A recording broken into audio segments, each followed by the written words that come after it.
મહાનગરપાલિકાના civic centre ખાતે લાંબી કતારો જોવા મળી રહી છે।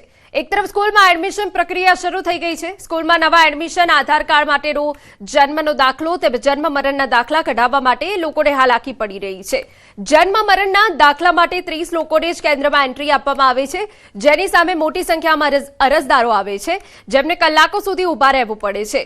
તો બીજી તરફ દાખલા માટેનું પોર્ટલ ધીમું ચાલતું હોવાથી પણ અરજદારોને મુશ્કેલીઓનો સામનો કરવો પડી રહ્યો છે।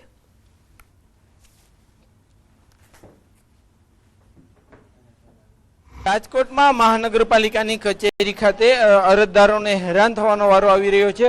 જન્મ મરણ શાખા હોય, આધાર કાર્ડ હોય કે જે અન્ય વિભાગો હોય ત્યાં અત્યારે જે રીતના લાઈનો જોવા મળી રહી છે, આ જન્મ મરણ શાખા બહારના જે આ દ્રશ્યો છે, અહીંયા કલાકો સુધી જે અરજદારો છે તે લાઈનમાં ઊભા રહેતા હોય છે। જે અનેક હેરાનગતિ ભોગવ્યા બાદ પણ તેમનો વારો નથી આવતો, અથવા તો વારો આવે ત્યારે સમય પૂરો થઈ જતો હોય છે। ત્યારે આ દ્રશ્યો જોઈ શકો છો કે જે લાંબી લાઈનો જોવા મળી રહી છે। મોટી સંખ્યામાં લોકો છે તે અત્યારે અહીંયા જે અરજદારો છે તે લાઈનમાં ઊભા છે। સર, હું સવારનો 7 વાગ્યાનો અહીંયા આવ્યો છું છોકરાનો આધાર કાર્ડ કઢાવવાનું।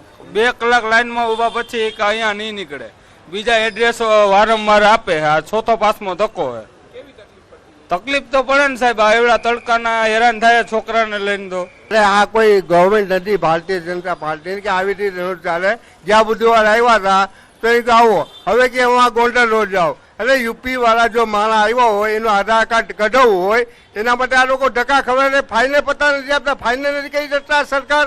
અમે સવારે 10 વાગ્યાના અહીંયા લાઈનમાં ઊભા છીએ તો અમારો વારો આવતો નથી, અને પ્લસ કે અમે છેલ્લા 3 દિવસથી હેરાન થાય છે। અમે 3 દિવસથી નાના છોકરાને લઈને આવે છે, પણ તોય છતાં અમારું કામ થતું નથી। અમારે જન્મ તારીખના દાખલામાં નામ ફેરવવાનું છે, પણ ટ્રાન્સફર ન થતું, તો છોકરાને અમારે ભણાવવા કેવી રીતના? દર બુધવાર આવવું પડે।